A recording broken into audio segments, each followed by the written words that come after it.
ఏ స్టేజ్కి పోతా ఉండాలని అంటే వీళ్ళు, భాస్కర్ రెడ్డి పరిస్థితి అంతే, మిథున్ రెడ్డి పరిస్థితి అంతే, ఈ రిటైర్డ్ ఆఫీసర్ల పరిస్థితులే అంతే. మొత్తం అందరినీ కూడా తీసుకొని పోయి ఇదే మాదిరిగా హెరాస్మెంట్. కాకాని గోవర్ధన్ రెడ్డిని, వల్లభనేని వంశీని, పినిపే శ్రీకాంత్ను, వీళ్ళందరినీ కూడా ఇలాంటి దొంగ కేసులే.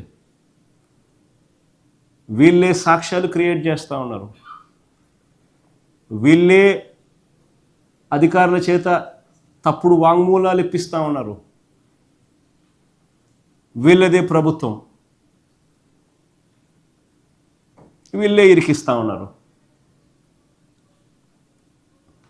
వీళ్ళే కాదు, చివరికి పోసాని కృష్ణమురళి వంటి సామాన్యులు, సీనియర్ జర్నలిస్టులు, కొమ్మనేని శ్రీనివాస్ వంటి సీనియర్ జర్నలిస్టులు, సోషల్ మీడియా యాక్టివిస్టులు వీళ్ళకి వ్యతిరేకంగా పోస్టులు చేస్తే సోషల్ మీడియా యాక్టివిస్టుల మీద గంజాయి కేసులు పెడుతున్నారు.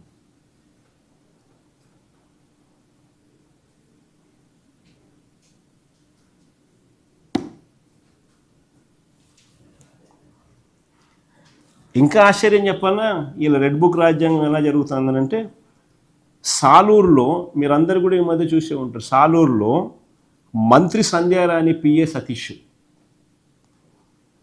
సాలూరులో మంత్రి సంధ్యారాణి పిఏ సతీష్ ఇతను వేధించాడు అని చెప్పి మండల ఆఫీసులో పనిచేస్తున్న ఒక అటెండర్ మహిళ వేధించినాడు అని చెప్పి ఆయన పంపించిన వాట్సాప్ మెసేజ్లు, తన ఫోన్కు పంపించిన వాట్సాప్ మెసేజ్లు తీసుకొని పోయి కేసు పెట్టడానికి పోతే కేసు తీసుకోరు.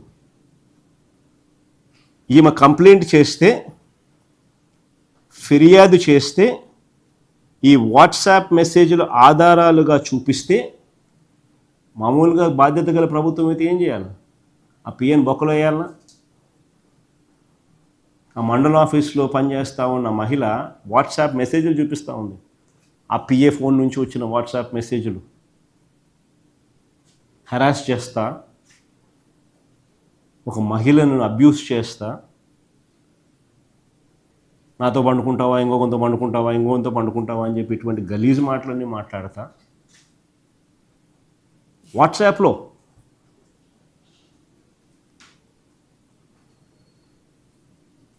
ఒక మంత్రి పిఏ ఇట్లాంటి చేస్తే అని ఏం చేయాలా? బయటకు వస్తే ఇది జైల్లో పెట్టాలన్నా, బొక్కలో వేసి కొట్టాలన్నా?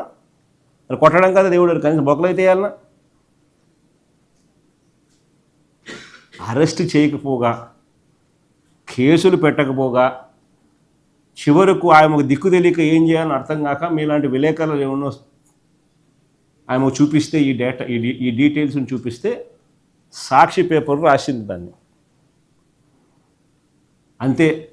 రాసిన సాక్షి విలేకరిని మీద కేసులు రాసినందుకు.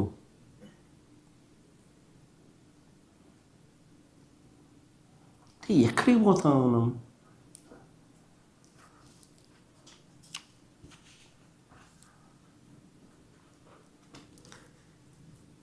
ఇంకా ఇంకొక అడుగు ముందుకు పోదాం. మరోవైపు ఏకంగా దేవుడిని కూడా రాజకీయాల్లోకి లాగుతా ఉన్నాం. ఇది కొంచెం కరెంట్ టాపిక్స్. టీటీడీ ఏం జరుగుతూ ఉంది, దేవుడిని ఏ రకంగా రాజకీయాల్లోకి లాగుతా ఉన్నారు ఒకసారి చూద్దాం. టీటీడీ వేదికగా నిజంగా వెంకటేశ్వర స్వామి నిజంగా ఎంత ప్రసిద్ధిగాంచిన గుడి అంటే టీటీడీ ప్రపంచవ్యాప్తంగా, ఫర్గెట్ అబౌట్ దేశం, ప్రపంచవ్యాప్తంగా కూడా ఆ గుడికి ఒక ప్రతిష్ఠిత ఉంది. అలాంటి వెంకటేశ్వర స్వామి గుడిని చంద్రబాబు నాయుడు పుణ్యాన నిజంగా ఎంత అబాసుపాలు చేస్తూ ఉన్నారన్న దానికి నిదర్శనాలు ఇవన్నీ. నేను అడుగుతా ఉన్నా, ఇదే చంద్రబాబు నాయుడు కక్ష రాజకీయాలను చూస్తూ అడుగుతా ఉన్నా, నెయ్యిలో జంతువుల కొవ్వు ఉందని నేను చంద్రబాబుని అడుగుతాను, అయ్యా చంద్రబాబు, నెయ్యిలో జంతువుల కొవ్వు ఉందని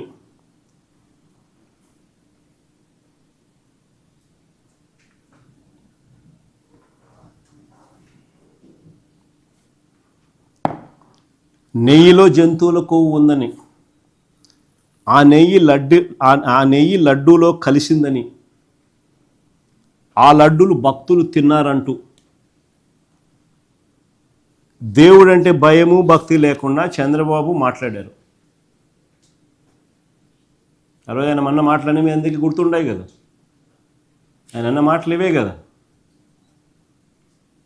చంద్రబాబు నాయుడు అనే వ్యక్తి ఆ రోజు అన్న మాటలు, నెయ్యిలో జంతువుల కొవ్వు ఉందని, ఆ నెయ్యి లడ్డూలో కలిసిందని, ఆ లడ్డూలు భక్తులు తిన్నారని,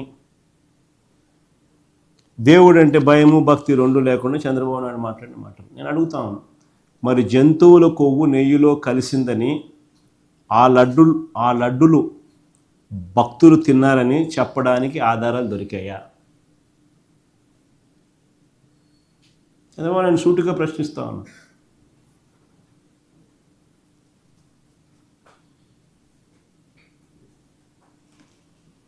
కల్తీ నెయ్యి ఆరోపణలున్న ఆ ట్యాంకర్లు, ఎన్ని క్వశ్చన్స్ నేను అడుగుతాను. ఆ కల్తీ నెయ్యి ఆరోపణలో ఉన్న ఆ ట్యాంకర్లు ప్రసాదం తయారీలోకి వెళ్ళాయా? దీనికి ఆధారాలు ఉన్నాయా అని అడుగుతాను.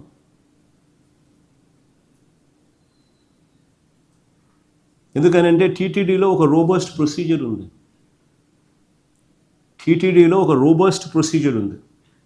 టీటీడీలోకి వచ్చే ఏ ట్యాంకర్ అయినా కూడా NABL అంటే national accreditation board for testing and calibration laboratories, NABL, టీటీడీలోకి వచ్చే ఏ ట్యాంకర్ అయినా కూడా NABL ఆథరైజ్డ్ ల్యాబ్ సర్టిఫికెట్తోనే రావాలి.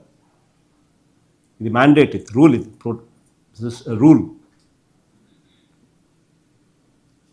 Without this certificate, they will not even be entering, they cannot even come close to Tirupati. తర్వాత టీటీడీలో ఈ NABL సర్టిఫికేట్ ఒక్కటే ఒప్పుకోరు. ఇది కూడా పార్ట్ ఆఫ్ ది ప్రొసీజర్. టీటీడీలో ఒక ల్యాబ్ ఉంది, వాళ్ళ సొంత ల్యాబ్ ఉంది. ఆ సొంత ల్యాబ్లో కూడా మళ్ళా టెస్ట్ పాస్ కావాలి. ఏ ట్యాంకర్ అయినా, ప్రతి ట్యాంకర్. ఆ తర్వాతనే ట్యాంకర్ లోపలికి పోవాలి. ఆ తర్వాతనే ట్యాంకర్ అనేది లోపలికి పోవడానికి అనుమతిస్తారు. అంటే NABL ల్యాబ్ సర్టిఫికెటు, వీళ్ళ సొంత ల్యాబు పాస్ సర్టిఫికెటు, ఈ రెండు ఉంటేనే ట్యాంకర్ లోపలికి వెళ్తుంది. ఈ స్టాండర్డ్స్ లేకపోతే రిజెక్ట్ చేసి వెనక్కి పంపిస్తారు. ట్యాంకర్లను వెనక్కి పంపిస్తారు. ఇదే కార్యక్రమం ఈ టెస్టింగ్లో ఫెయిల్ అయినప్పుడు రిజెక్ట్ చేసి వెనక్కి పంపించే కార్యక్రమం గతంలో చంద్రబాబు నాయుడు గారి హయాంలో 15 సార్లు వెనక్కిపోయింది. 15 సార్లు వెనక్కి పంపించారు. ఇదే మాదిరిగా వైఎస్ఆర్సీపీ హయాంలో 18 సార్లు వెనక్కి పంపించారు. ఇది ఒక రొటీన్ ప్రొసీజర్, ఒక రోబస్ట్ ప్రొసీజర్ ఉంది అని చెప్పడానికి ఇది ఒక నిదర్శనం. వ్యవస్థ యాక్టివ్గా పనిచేస్తూ ఉంది అని చెప్పడానికి ఇవి ఎగ్జాంపుల్స్. ఇంత రోబస్ట్ ప్రోటోకాల్ ఉన్నప్పుడు తప్పు జరిగేందుకు ఆస్కారం ఎక్కడ ఉంది అని అంటా ఉన్నా. ఇదే చంద్రబాబు నాయుడు హయాంలో ఆయన ముఖ్యమంత్రి అయిన తర్వాత చంద్రబాబు నాయుడు హయాంలో టీటీడీ ఈఓ అన్న మాటలు టైమ్స్ నౌలో ఆయన మాట్లాడుతూ అన్న మాటలు ప్లే చేస్తాను, ఒకసారి వినండి.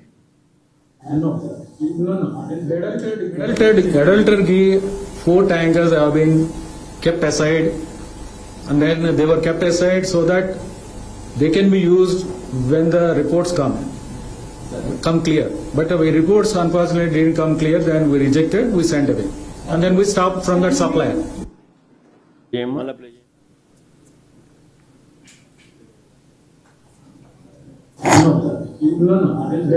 Adulter ghee, 4 tankers have been kept aside, and then they were kept aside so that they can be used when the reports come clear. But our reports unfortunately didn't come clear, then we rejected, we sent away. And then we stopped from that supplier. Clear కట్గా మళ్ళీ play చేయమ్మా. Date చూసుకో, సెప్టెంబర్లో ఆయన ఎప్పుడన్నాడు? 28th September 2024.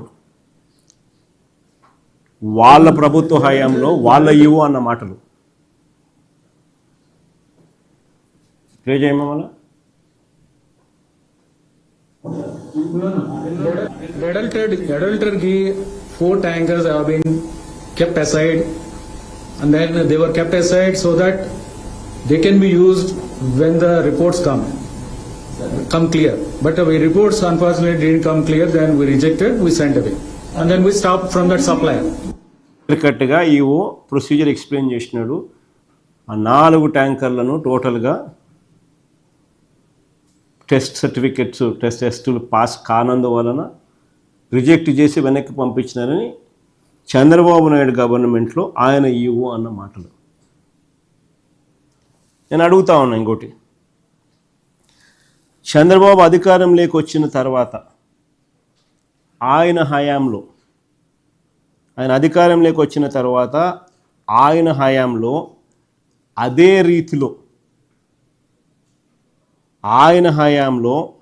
అదే రీతిలో July నెలలో 4 ట్యాంకర్లు తిప్పి పంపారు. రోబస్ట్ ప్రొసీజర్ను మరొక్కసారి చూపిస్తూ, ఉన్న టీటీడీలో ఉన్న రోబస్ట్ ప్రొసీజర్ను మరొక్కసారి రిఫ్లెక్ట్ చేస్తూ చంద్రబాబు నాయుడు గారి హయాంలో కూడా అదే రీతిలో జూలై నెలలో 4 ట్యాంకర్లు తిప్పి పంపారు చంద్రబాబు నాయుడు హయాంలో. మళ్ళీ ఇది ఆశ్చర్యం, ఇక్కడ చూడండి కొంచెం, మళ్ళీ ఆ ట్యాంకర్లు ఆగస్టులో తిరిగి వచ్చాయని ఎవడు ముఖ్యమంత్రి అప్పుడు? ఆయనే కదా. ఎవరిది ప్రభుత్వం? ఆయనదే కదా. మళ్ళీ ఆ ట్యాంకర్లు ఆగస్టులో తిరిగి వచ్చాయని, లడ్డూ ప్రసాదంలో వాటిని వాడారని మొన్న రిమాండ్ రిపోర్ట్లో సిట్ రాసింది. మళ్ళీ ఎవరిని బొక్కలో వేయాలా? ఇదే కానీ నిజమైతే రిజెక్ట్ చేసిన నెల రోజుల తర్వాత ఇవి ఎలా రాగలిగాయి? అలా వచ్చిన ఆ వెహికల్స్ నిజంగా చంద్రబాబు చెప్పినట్టుగా ఒకవేళ వాడి ఉంటే, అది నిజమే అయితే మరి అది చంద్రబాబు నాయుడు వైఫల్యం కాదా? ప్రస్తుత టీటీడీ చైర్మన్, ప్రస్తుత ఆ పీరియడ్లో ఉన్న టీటీడీ ఈఓ వాళ్ళిద్దరూ ఏం చేస్తూ ఉన్నారు? వాళ్ళిద్దరిని ఎందుకు అరెస్ట్ చేయలేదు? ఎవరి టైంలో జరుగుతూ ఉంది ఇది? నిజమే అయితే కలిగి చెప్పే ఇవన్నీ నేను అడిగే ప్రతి పాయింట్ లాజికల్గా నేను క్వశ్చన్స్ చేస్తా పోతా, మీరు కూడా లాజికల్గా ఆన్సర్లు వెతకండి. ఇప్పుడు ఉన్నది మరి చంద్రబాబు ప్రభుత్వం కాదా? మరి మీ హయాంలో మీ అప్పటి ఈఓ మీద, మీ అప్పటి టీటీడీ చైర్మన్ మీద ఎందుకు కేసు పెట్టలేదు? మరి ఎవరి మీద నిందలు వేస్తూ ఉన్నారు? దేవుడు అంటే భయము లేదు, భక్తి లేదు, దుర్మార్గమైన అసత్యాలు.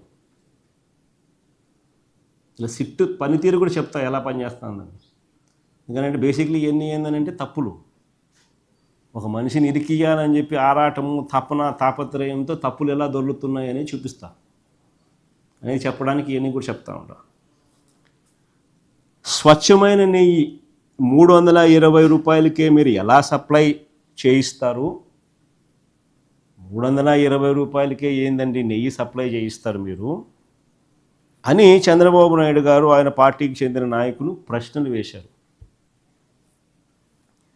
నాణ్యమైనది కావాలంటే కిలో 3,000 అవుతుంది అని ప్రకటనలు చేశారు. ఈనాడు పత్రిక, వీళ్ళ గజెట్ పత్రిక అయితే కనీసం 1,000 రూపాయలు అవుతుంది అని చెప్పి చెప్తా ఉన్నారు. 1000 నుంచి 1,600 అని రాసినారు కాగులు. మరి టీటీడీలో ఇవాళ నెయ్యి ఎంత కొంటున్నారు? 3,000 ఇచ్చి కొంటున్నారా? 1,600 ఇచ్చి కొంటున్నారా? 1,000 రూపాయలు ఇచ్చి కొంటున్నారా? పోనీ 2014 నుంచి 19 మధ్య చంద్రబాబు నాయుడు హయాంలో 5 ఏళ్ళు చంద్రబాబు నాయుడు గారు కిలో నెయ్యి 276 రూపాయలు కొన్నాడు. 276 నుంచి 313, 314 రూపాయల మధ్యలో కొన్నాడు.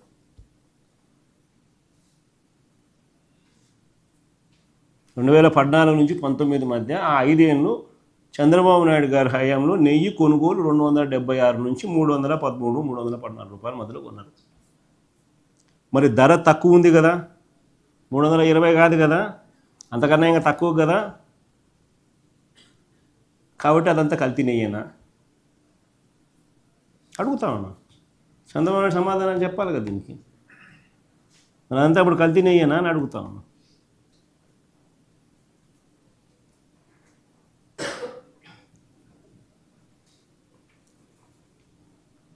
ఇంకోటి గమ్మత్తైన విషయం చెప్పమంటారా? ఇది మరీ గమ్మత్తైన విషయం. ఈ బోలే బాబా అని చెప్పి మధ్యకాలంలో మీ పేరునే ఉంటారు కదంతా.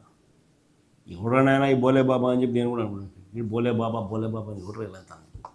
బోలే బాబా అని ఈ డైరీ విషయంలో చేస్తున్న దుష్ప్రచారం అంతా ఇంత కాదు. అసలు ఈ బోలే బాబా అనేవాడు ఎప్పుడు వచ్చినాడు? అది టీటీడీ బోర్డు మినిట్స్ ఏమా?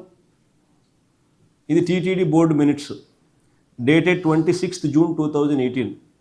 అంటే చంద్రబాబు నాయుడు ముఖ్యమంత్రిగా 26th June 27/5/2018 and 28/5/2018 respectively, and submitted the reports duly stating that both the dairies, MS Farmgate Agro Milk Private Limited, New Delhi, and MS Harsh Fresh Dairy Products Private Limited, Uttarakhand, were qualified technically.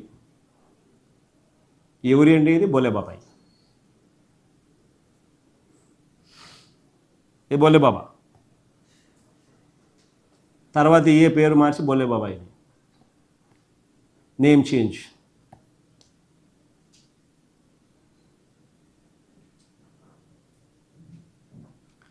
Harsh fresh dairy products private limited was the former name of Bole Baba Organic Dairy Milk Private Limited. The same was deemed technically qualified to supply milk by the TTD during May 2018.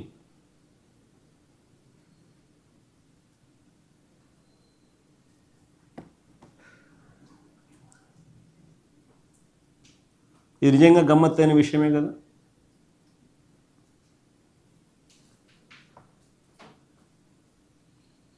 సరే ముందుకు పోదాం. తిరుమలకు నెయ్యిని అనేక కంపెనీలు supply చేస్తూ ఉంటాయి. మామూలుగా తిరుమల ప్రొసీజర్ ఎలాంటిది అని అంటే నెయ్యిని అనేక కంపెనీలు సప్లై చేస్తూ ఉంటాయి. సుమారుగా ప్రతి 6 నెలలకు ఒకసారి టెండర్లు పిలుస్తూ ఉంటారు. ఎవరు తక్కువ కోట్ చేస్తారో వారి దగ్గర నుంచి కొంటా అంటారు. That is generally how the procedure is. ఇంట్లో అసలు ఒక పొలిటికల్ ఇన్ఫ్లుయెన్స్ ఉండదు, ఒకటి చేసేది ఉండదు, ఒకటి పెట్టేది ఉండదు, ఇంకోటి ఉండదు. So robust tendering process, robust guide lines put in place. ఆ రోబస్ట్ గైడ్ లైన్స్ ప్రకారం ఇట్ ఈస్ టెండర్లలో పార్టిసిపేట్ చేస్తారు. చేసిన వాళ్ళు క్వాలిఫై అయిన, చేసిన వాళ్ళకి L1 ఎవడు ఉంటాడో వాడికి ఇస్తారు. అది జనరలీ జరిగే ప్రక్రియ. అంటే రాజకీయాలకు సంబంధం లేదు. అంటే దేవుణ్ణి రాజకీయాలు చేయడానికి వీళ్ళు ప్రయత్నం చేస్తూ ఉన్న పరిస్థితుల మధ్య తప్ప. సప్లై చేసిన కంపెనీ ఏదైనా అమల్లో ఉన్న రోబస్ట్ ప్రోటోకాల్ ప్రకారం సప్లై చేసిన కంపెనీ ఏదైనా ఉండొచ్చు, కానీ అమల్లో ఉన్న ఈ రోబస్ట్ ప్రోటోకాల్ ప్రకారం టెస్టులు చేస్తారు. వాళ్ళు వచ్చేటప్పుడు ఎన్ఏబిఎల్ సర్టిఫికేట్ తీసుకొని రావాలా, లేకపోతే పర్మిట్ చేయరు. ఆ సర్టిఫికేట్ ఒకటే కాకుండా ఆ సర్టిఫికేట్తో పాటు తిరుపతిలో ఉన్న టీటీడీలో ఉన్న ల్యాబ్లో కూడా టెస్టులు చేస్తారు. టెస్టుల్లో పాస్ అయితేనే ఆ వెహికల్స్ లోపలికి పోతాయి. This is generally the procedure. ఆ పాస్ అయితేనే లోపలికి వస్తాయి, లేదంటే రిజెక్ట్ చేస్తారు. అసలు దుష్ప్రచారం ఆపండి, నిజాలు బయటికి రావాలి అని సుప్రీంకోర్టుకు వెళ్ళింది ఎవరండి? దుష్ప్రచారం ఆపండి, నిజాలు బయటికి తీసుకొని రావాలి, దుష్ప్రచారాలు ఆపండి, నిజాలు బయటికి తీసుకొని రండి అని చెప్పి సుప్రీంకోర్టుకు పోయింది ఎవరు? వైవి సుబ్బారెడ్డి.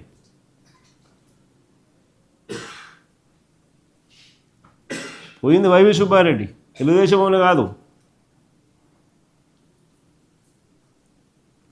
మరి ఆయన మీద ఆరోపణలు ఏందని నాకు అర్థం కావాలి, సెన్స్ ఉండాలి. అసలు ఆ మనిషి వైవి సుబ్బారెడ్డి అనే వ్యక్తిని మీరు ఎప్పుడైనా ఆయన ఇంటికి పోయినారా? హైదరాబాద్ ఒకసారి పోండి. పక్కనే ఆయన ఇంట్లోనే గోపూజ జరుగుతుంది, ఇంట్లోనే. ఇదే వైవి సుబ్బారెడ్డి గారు అయ్యప్ప మాల కనీసం 35-40 సార్లు వేసుకొని ఉంటాడు. అదేమంటారు స్వాముల్లో కూడా కేటగిరీ, గురుస్వామి కేటగిరీ. కనీసం 35 సార్లు, 1978 నుంచి 35 సార్లు 40 సార్లు కనీసం పోయి ఉంటాడు. ఏం ఆరోపణలు చేస్తూ ఉన్నారో, ఎందుకు చేస్తూ ఉన్నారో మీకే తెలియదు. అన్నిటికన్నా ఇక్కడ ఆశ్చర్యమైన క్వశ్చన్స్ కొన్ని అడుగుతా చూడండి. ఇది నిజంగా ఆశ్చర్యకరమైన క్వశ్చన్స్. అందరూ కూడా బాగా వినండి, సెన్సిబుల్ క్వశ్చన్స్. ఈ సిట్లో చంద్రబాబు వేసిన అధికారులు ఎవరు తెలుసా? ఒకరు కృష్ణయ్య సమీప బంధువు. ఈ కృష్ణయ్య ఎవడు? కృష్ణయ్య సమీప బంధువు గోపీనాథ్ జట్టి. ఈ కృష్ణయ్య ఎవడు? చెప్పమా, కృష్ణయ్య ఎవడు ఏంటి చూపించండి ఒకసారి. ఎన్టీఆర్ ట్రస్ట్లో, ఎన్టీఆర్ మెమోరియల్ ట్రస్ట్లో ట్రస్టీ. ఇప్పుడు పక్కన భువనేశ్వరి, కృష్ణయ్య. ఇది వాళ్ళ కుటుంబానికి ఉన్న సంబంధాలు. ఈయన సమీప బంధువు ఈ గోపీనాథ్ జట్టి అనేటోడు. ఈడు one of the SIT officers. ఈ మనిషి one of the SIT officers. ఈయన రిటైర్డ్ అయినా కూడా ఈ కృష్ణయ్య మీద చంద్రబాబుకి ఎంత ప్రేమ అంటే, ఈయన రిటైర్డ్ అయిపోయి ఇన్ని సంవత్సరాలు అయిపోయిన తర్వాత ఎన్టీఆర్ ట్రస్ట్లో, ఎన్టీఆర్ మెమోరియల్ ట్రస్ట్లో ట్రస్టీగా పెట్టుకోవడం అనేది కాక, రిటైర్ అయిపోయిన ఎన్ని సంవత్సరాల తర్వాత కూడా ఇప్పుడు కూడా ఈ స్టేట్ గవర్నమెంట్లో ఇప్పుడు AP pollution control board chairman, ఇప్పుడు కూడా ఏపీ పొల్యూషన్ కంట్రోల్ బోర్డుకు చైర్మన్. ఇలాంటి వెస్టెడ్ ఇంట్రెస్ట్తో ఉన్న వ్యక్తి సమీప బంధువు, one of the SIT officers. పోనీ ఇంకొక ఆఫీసర్ చూద్దామా? ఇంకొక ఆఫీసర్ ఎవడు? డిఐజీ త్రిపాఠి. ఈ సర్వశ్రేష్ఠ త్రిపాఠి అనేవాడు ఎలాంటి వాడు నేను చెప్పాల్సిన పనిలా. రాష్ట్రంలో ప్రతి ఒక్కరికి తెలుసు. పల్నాడు జిల్లాల్లో ఆయన క్రియేట్ చేసిన అల్లకల్లోలం ఇప్పటికి కూడా ప్రజలు మర్చిపోలేరు. ఏ రకంగా తెలుగుదేశం పార్టీని గెలిపించడం కోసం తెలుగుదేశం పార్టీని భుజాన వేసుకొని ఏ రకంగా తెలుగుదేశం పార్టీ కోసం పాకులాడినాడు అని చెప్పి, ఆ తర్వాత చంద్రబాబు నాయుడు గారు ఇదే ఆఫీసర్ను ఏ రకంగా చంద్రబాబు నాయుడు పక్కన పెట్టుకొని ఏకంగా డిఐజీ స్థానం ఇచ్చి ఆయన చేస్తూ ఉన్న మాఫియా కనెక్షన్స్లో ఈయన కూడా ప్రధాన పాత్ర పోషిస్తూ ఉన్న వ్యక్తి ఈ త్రిపాఠి అనేవాడు. ఈయన వన్ ఆఫ్ ది ఆఫీసర్. సిట్లో ఇలాంటి ఆఫీసర్లు నేను చెప్తున్నా.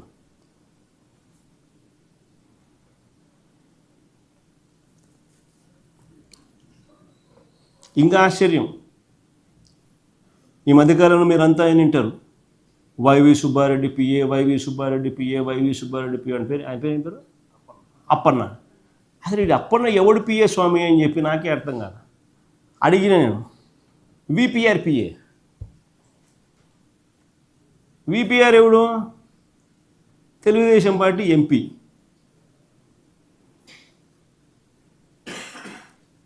అవును, ఆయన చెక్ ఎవ్రీ మంత్ శాలరీ తీసుకుంటున్నాడు ఆయన దగ్గర నుంచి చెక్స్.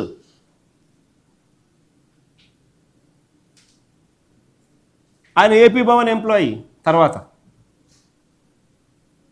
విపిఆర్ పిఏ, దాని తర్వాత ఏపీ భవన్ ఎంప్లాయీ. మరి ఎక్కడ వైవి సుబ్బారెడ్డి వచ్చినట్టు పిక్చర్లీకి?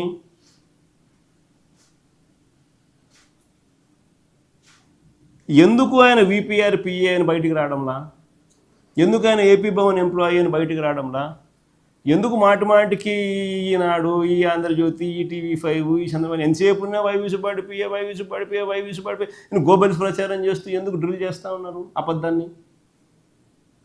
ఆలోచన చేయమని